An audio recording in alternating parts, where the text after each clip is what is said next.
요한계시록 12장 1절에서 4절 말씀. 이제 요한계시록 강의 말씀 중에서 12장이 제일 어려운 것 같습니다. 그래서 이제 여러분들 이제 오늘 말씀이 어떤 면에서는 어려운 말씀일 수 있기 때문에 정신을 좀 바짝 차리셔서 오늘 말씀을 잘 또 따라와 주셨으면 감사하겠습니다. 계시록 12장 1절에서 4절 우리 교독해서 함께 읽겠습니다. 제가 먼저 1절 읽겠습니다. 하늘에 큰 이적이 나타나니라. 한 여자가 해를 옷으로 입고 있는데 그녀의 발 아래는 달이 있고 그녀의 머리 위에는 12별이 왕관이 있더라.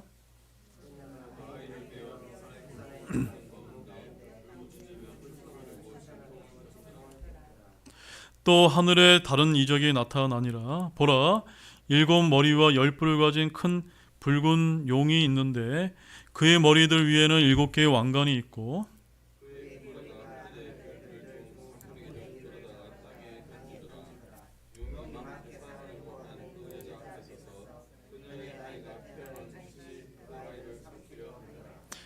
아멘. 자, 먼저 우리 요한계시록 타임라인을 또 잠깐 보고 우리 넘어가도록 하겠습니다. 지금 우리 어디에 이제 와 있을까요? 이제 이 앞으로 해서 뒤로 갔다가 다시 이제 거꾸로 이제 가서 요 부분입니다. 요 부분. 예, 12장. 12장에 보면은 어떤 그림이 눈에 확 들어오신가요? 여기 이제 그 사탄을 나타내는 용과 붉은 용과 그다음 밑에 뭐가 있습니까?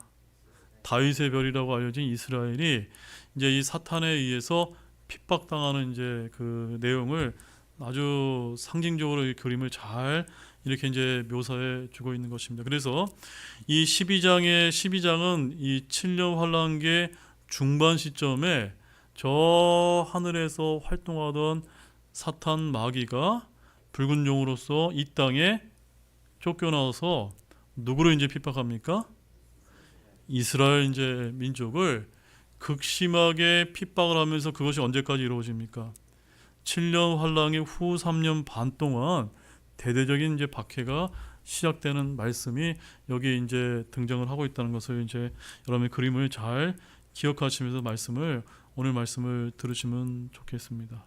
자, 그러면 이제 오늘 말씀을 좀 본격적으로 좀 보겠습니다.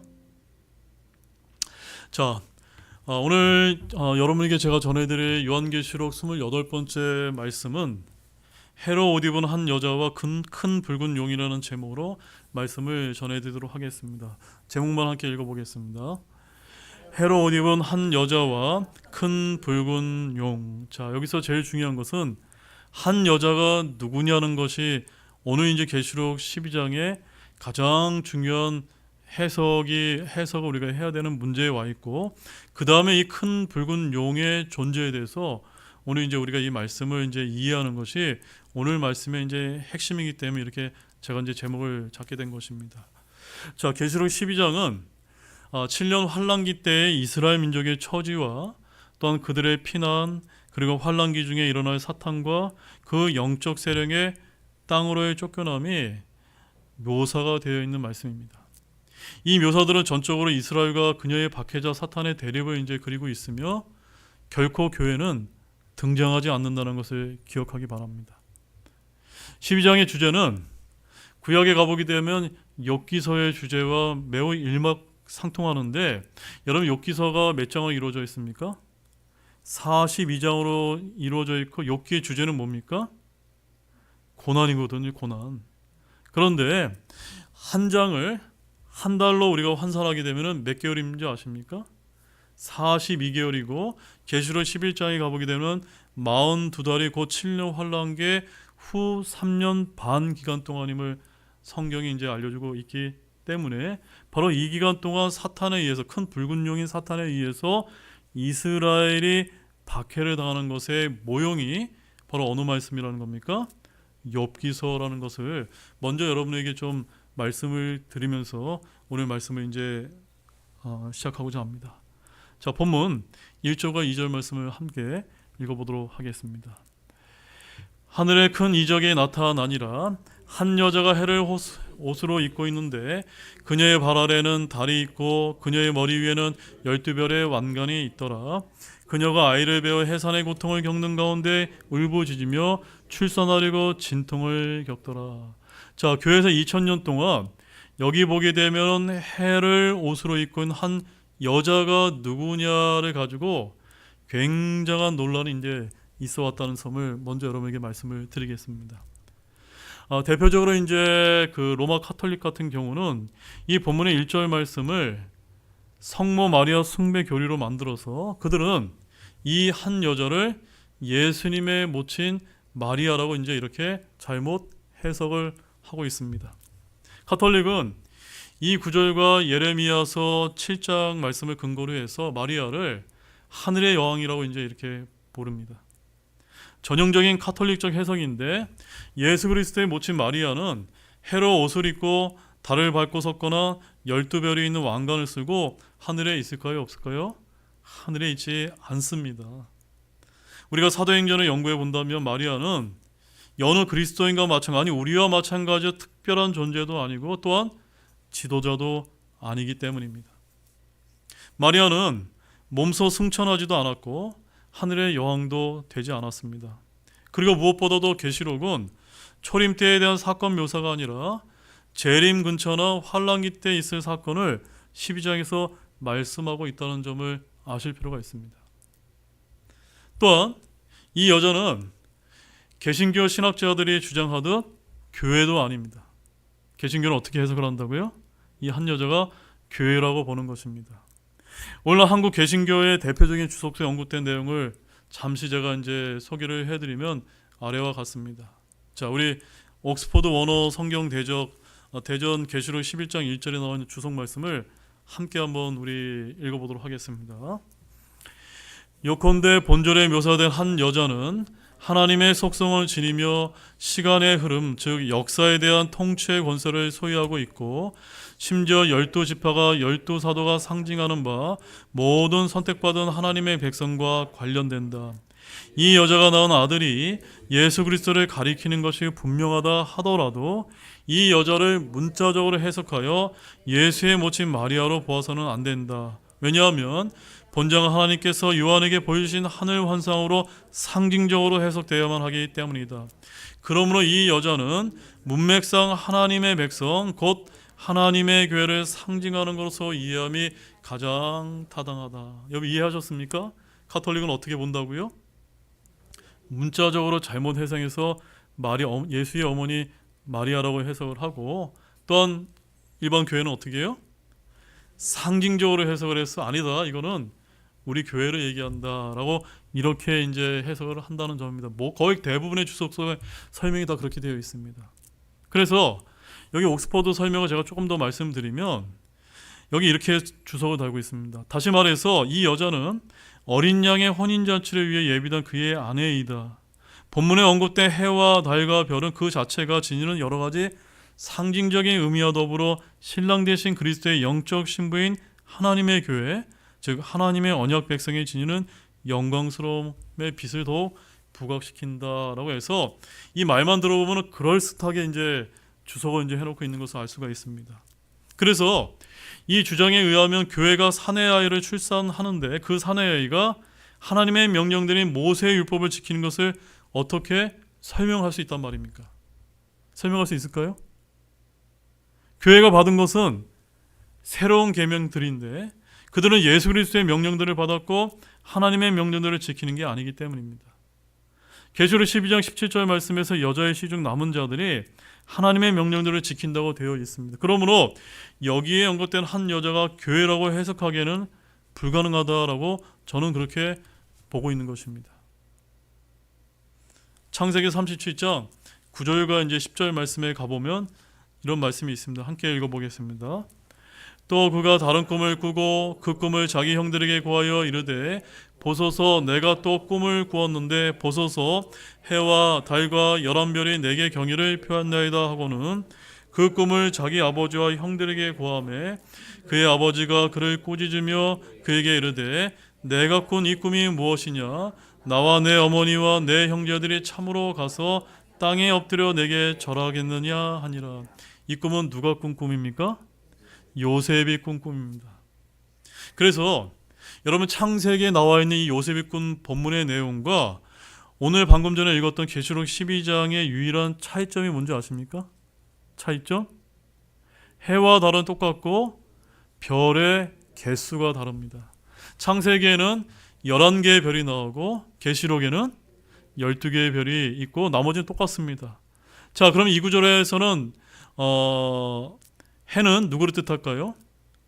아버지 이스라엘 야곱을 이제 상징하는 것이고, 달은 요셉의 묘친 라헬을 이제 상징합니다. 그럼 11개의 별들은 누구를 뜻할까요? 그의 형들을 가리키는 것입니다. 자, 그러면 계시록에는 왜 12개의 별일까요?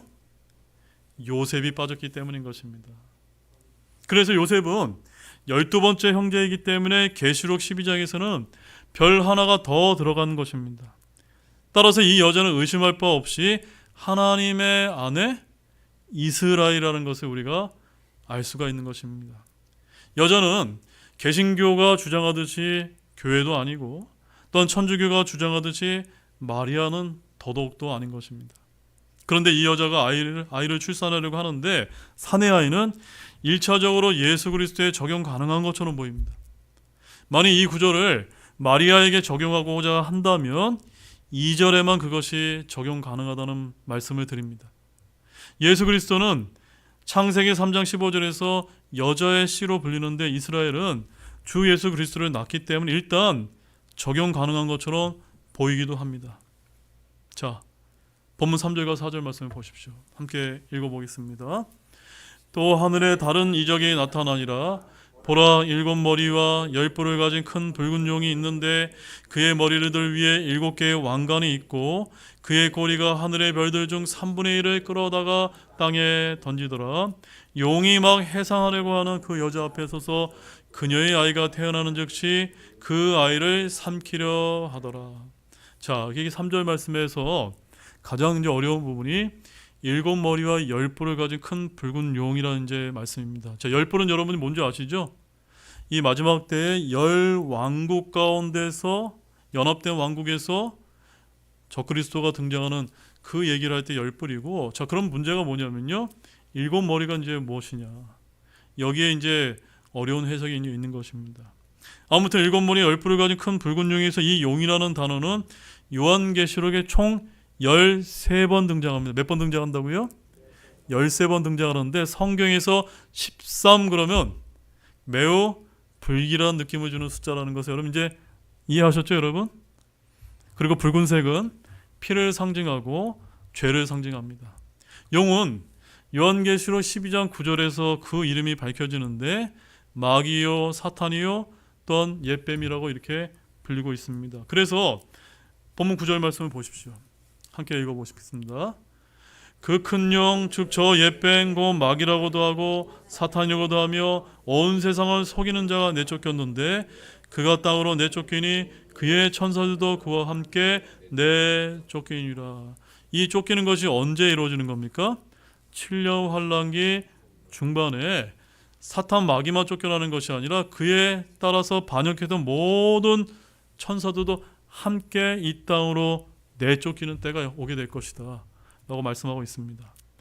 오늘날 성경을 제대로 공부하지 않았기 때문에 사탄이 용이라는 것도 대부분 모르는 일이 허다합니다. 그들은 영화와 게임 속에 나오는 용들만 알고 있기 때문에 그저 용이 상상의 산물인 것으로 생각을 하지만 용은 어떤 존재입니까? 성경이 분명히 말씀하고 있는 실존하는 그런 초자연적인 존재라는 것을 아실 필요가 있습니다.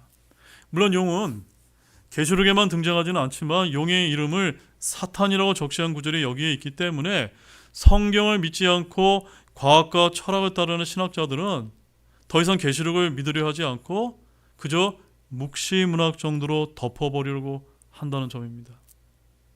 자, 본래 사탄의 이름인 루시퍼는 기름 부음을 받은 덮는 그룹이었습니다. 근데 타락을 했을 때 오늘 보는 말씀처럼 붉은 용이 이제 된 것입니다. 그가 지상에 나타날 때는 그룹이나 용의 모습이 아니라 고린도후서 11장 말씀에 의하면 빛의 천사의 모습으로 나타나서 대략 33살의 남성의 모습으로 나타날 것으로 이렇게 예상이 됩니다. 사탄은 원래 천사였던 적이 없고 또한 타락한 천사도 아닌데 오늘날 카톨릭과 개신교 대부분은 사탄이 타락한 천사라는 널리 퍼진 미신을 수용하고 있다는 점입니다. 그러나 사탄은 결코 천사도 아니며 그는 그룹인 관계로 날개가 이제 달려 있는 것입니다. 로마 카톨릭의 천사들은 한결같이 날개를 달고 있는데 성경대로 믿는 우리 신약 그리스도인들은 그림에서 천사의 모습을 보통 사람들과 구별하기 위한 식별 마크로 날개를 이제 그려 넣는 것 외에는 천사가 날개가 있다고 믿지 않습니다. 자, 여기까지는 잘 아시죠? 자, 이사야서 27장 1절 말씀을 보십시오. 함께 보겠습니다.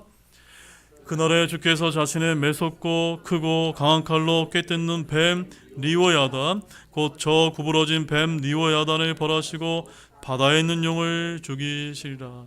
자, 어떤 오늘날 또 창조과학자 중에 한 명은 성경에서 공룡의 출처를 찾겠다고 하면서 때로는 이 리워야단을 갖다 붙이기도 합니다. 그래서 성경에는 이 리워야단은 뭐라고 이제 말하고 있습니까? 네, 뱀인데 바다에 있는 용이다. 그러니까 뭡니까? 사탄 마귀라는 것을 성경으로 알려주고 있는 것입니다. 성경에는 이와 같이 큰 붉은 용의 또 다른 이름이 언급되는데 그 이름이 리워야단이라는 존재를 말하고 있는 것입니다. 이 존재는 이사야서 27장 1절 말씀에 의하면 매우 두려운 존재로서 하나님의 칼 외에는 다스릴 수가 없다라고 이렇게 밝히고 있습니다. 욥기 41장 1절에서 또한 34절 말씀을 보게 되면 자, 1점을 한번 읽어보실까요? 내가 낚싯바늘로 리워야단을 끌어낼 수 있느냐? 혹은 내가 늘어뜨리는 줄로 그의 혀를 끌어낼 수 있느냐? 19절에서 21절 그의 입에서는 타는 등불들이 나오고 불꽃들이 튀어나오며 그의 콧구멍에서는 끓는 솥이나 가마솥에서 나오는 것 같이 연기가 나오는도다. 그의 숨은 숲을 피우고 그의 입에서는 불꽃이 나오며 33절 땅에는 그와 비길 것이 없나니 그는 두려움이 없게 만들어졌네요. 자, 여기까지만 읽으면 이 리워야단이 뭐하고 비슷합니까? 네, 용과 비슷하다는 건 어느 정도 이해를 하는데 이 용이 정체가 뭐냐는 겁니다. 그것이 34절 말씀에서 너무나 명확하게 밝히고 있습니다. 자, 34절 읽어보시죠. 그는 모든 높은 것을 눈여겨보는 자여 모든 교만한 자들을 다스리는 왕이니라. 교만한 자를 다스리는 왕. 이가 누구라고요? 리워야단이요 용이다. 그러니까 누굽니까? 사탄인 것입니다. 네. 공룡이 아닙니다, 여러분. 아시겠죠, 여러분? 이렇게 리워야단은 콧구멍에서 연기가 나오고 입에서는 타는 등불들이 나오고 또한 불꽃들이 튀어나옵니다. 또한 숨결로는 숯을 피우고 입에서는 불꽃을 내뿜습니다. 그래서 진화론과 또 현대과학에 미혹된 자들은 더 이상 이런 초자연적인 존재를 믿지 않으려 하는 것입니다. 하지만 성경을 우리가 살펴보면 용은 반드시 실존하며 그가 있는 바다는 저기 멀리 나와 있는 대서양이나 태평양이 아니라 어디입니까?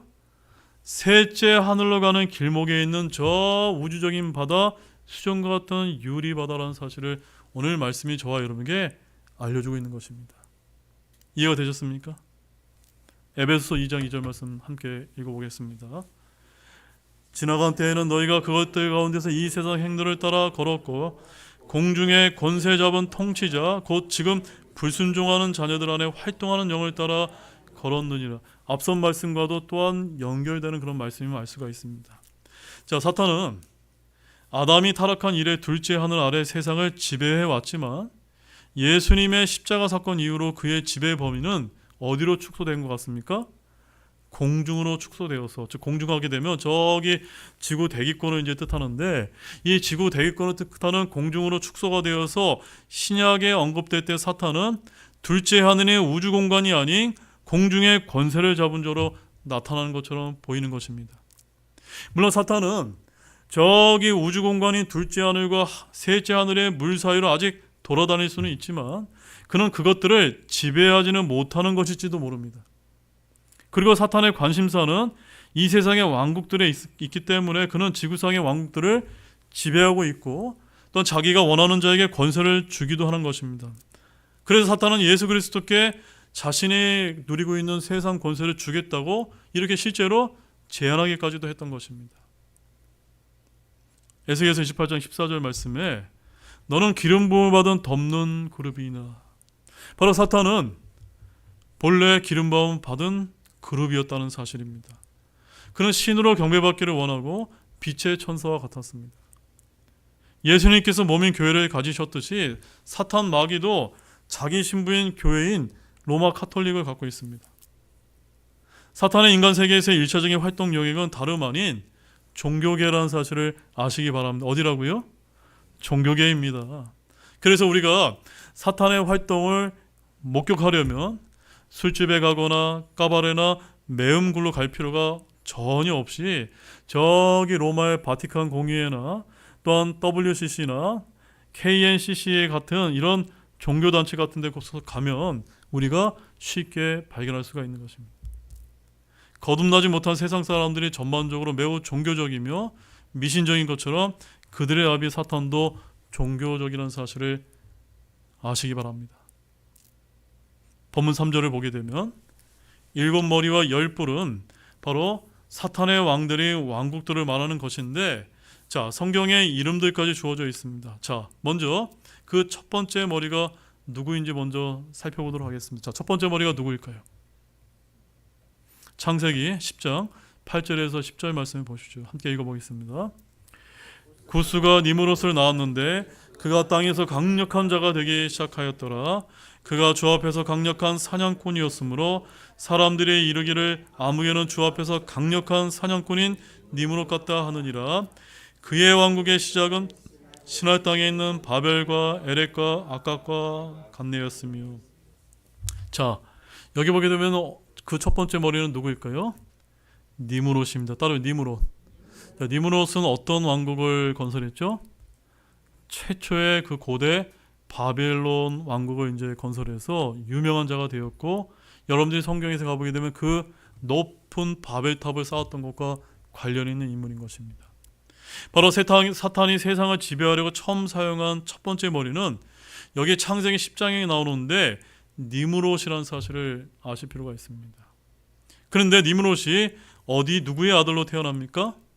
구스의 아들로 태어난 이 구스는 놀랍게도 아프리카의 흑인이라는 사실입니다. 그리고 10은 이방인의 숫자인데 이방인의 계보는 아담의 10대 손인 노아에게서 시작됩니다. 그리고 니므롯은 사탄의 첫 번째 머리이면서 적그리스도의 첫 번째 유형이라는 사실을 아실 필요가 있습니다. 자, 이제 두 번째 머리는 누굴까요? 에스겔서 29장 3절 말씀입니다. 보겠습니다.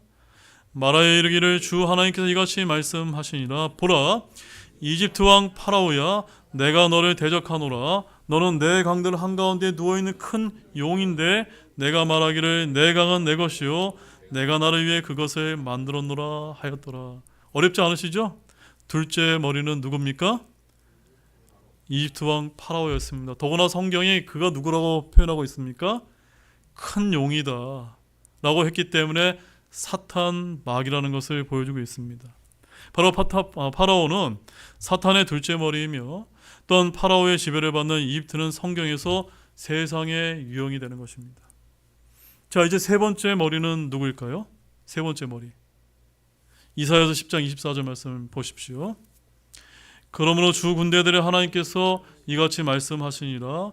오 시온에 관한 내 백성아, 그 아시리아 사람이 이집트에 행한 방식대로 막대기로 너를 때리며 너를 대적하려고 자기 지팡이를 들어 올릴지라도 그를 두려워하지 말라.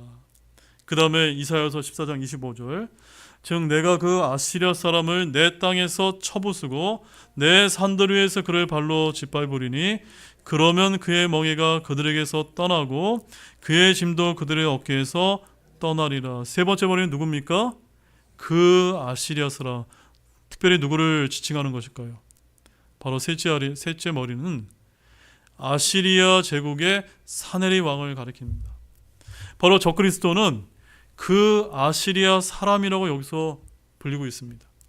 그 아시리아 왕 사네립은 7년 환란기 때 마치 적그리스도가 하는 것과 마찬가지로 유대인들을 몰살시키려고 예루살렘으로 쳐들어가게 되는 것입니다. 자, 그 다음에 네 번째 머리입니다. 누구일까요? 예레미야서 50장 17절 18절 말씀 보십시오. 이스라엘은 흩어진 왕이라 사자들이 그를 쫓아내었도다. 처음에는 아시리아 왕이 그를 삼켰고 마지막에는 이 바벨론 왕 느부갈네살이 그의 뼈들을 꺾었도다. 그러므로 군대들의 주 곧 이스라엘의 하나님이 이같이 말하노라. 보라, 내가 아시리아 왕을 벌한 것 같이 바벨론 왕과 그의 땅을 벌하리라. 네 번째 머리는 누굽니까? 예, 바로 바벨론 왕 느부갓네살입니다. 바로 이 사람은 사내립과 더불어서 예레미야서 51장 34절 중반절을 보면 뭐로 불리고 있습니까? 용들이라고 이렇게 불리고 있습니다. 예레미야 51절 34절 같이 읽어보겠습니다. 바벨론 왕 느부갓네살이 나를 삼키고 나를 짓눌렸으며 나를 빈 곳으로 만들고 용같이 나를 삼겼도다. 그가 나의 맛있는 것으로 자기 배를 채우고 나를 쫓아내었으니. 그러니까 성경이 이런 인물들에다가 용을 갖다 붙인다는 것은 그냥 갖다 붙인 것이 아닙니다. 하나님께서 추적하실 수 있도록 말씀의 근거를 남겨놓으신 것입니다. 자, 이제 다섯 번째 머리는 누구일까요? 다니엘서 5장 28절입니다. 같이 읽어보겠습니다. 베레스는 왕의 왕국이 나뉘어 메대 사람들과 페르시아 사람들에게 주어졌다는 것이니이다 하니. 자, 이제 왕국이 몇 개 남았죠?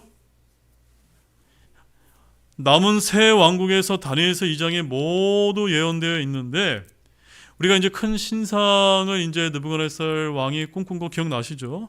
그 신상의 환상에서 다니엘은 이 왕국들을 본 바가 있습니다. 바벨론을 따라오는 나라는 바로 메대와 페르시아이고, 유대인들의 친구인 다리오가 여기서 이제 등장하는 것을 우리가 잘 알고 있습니다.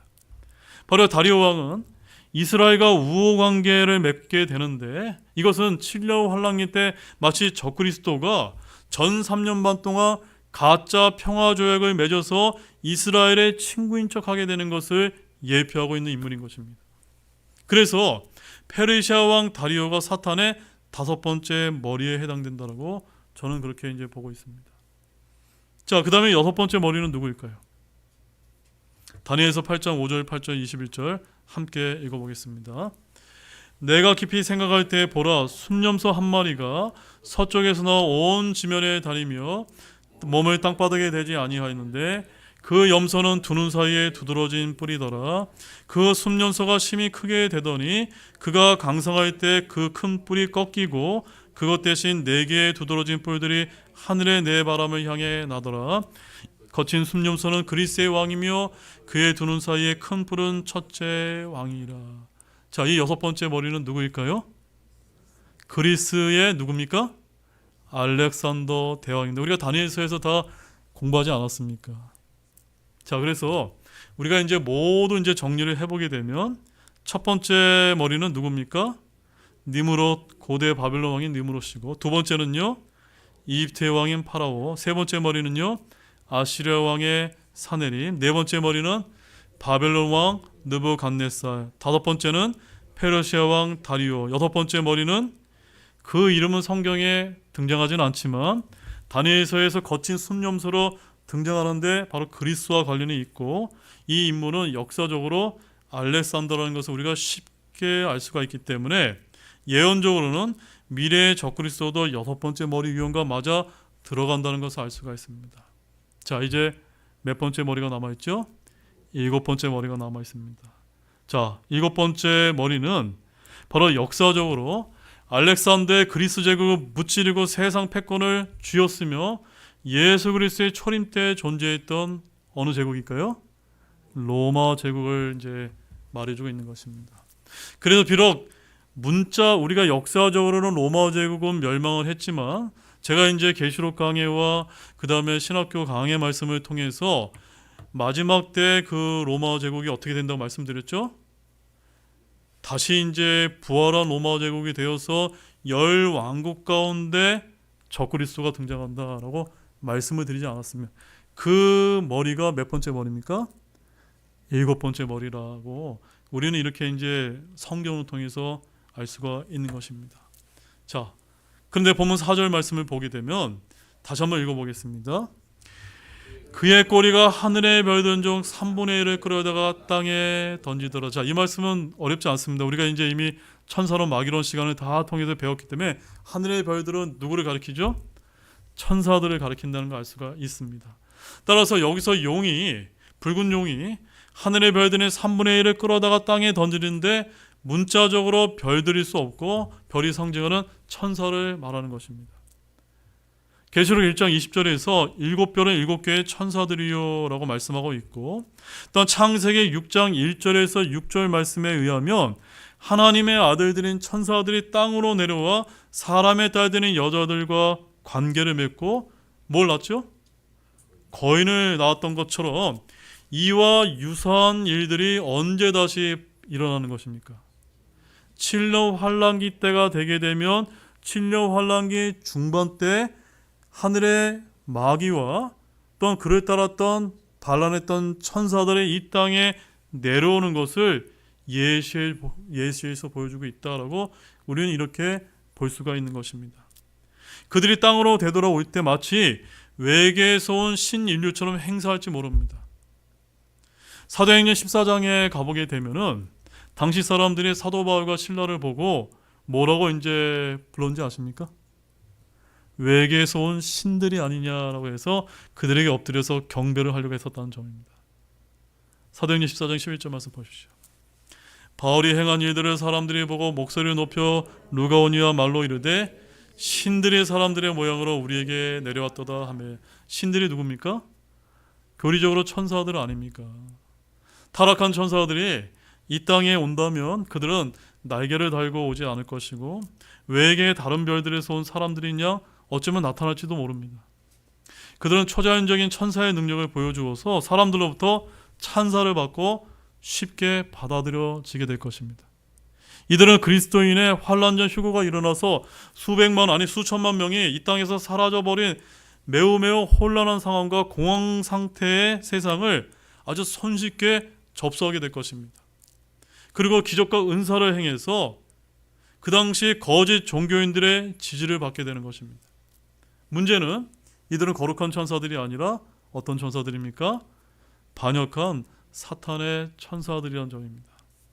그래서 우리가 이제 오늘날 여러분 이제 그 할리우드의 SF 영화들을 보게 되면은 어떤 공통된 특징이 있죠? 외계에서 온 초자연적인 존재들이 등장하고 세계적인 재난 등에 관한 영화들이 많은 것이 어쩌면 저는 개인적으로 7년 환란기와 결코 무관해 보이지 않는다라고 이렇게 여러분에게 말씀을 드리고 싶습니다. 이제 결론의 말씀을 드리도록 하겠습니다.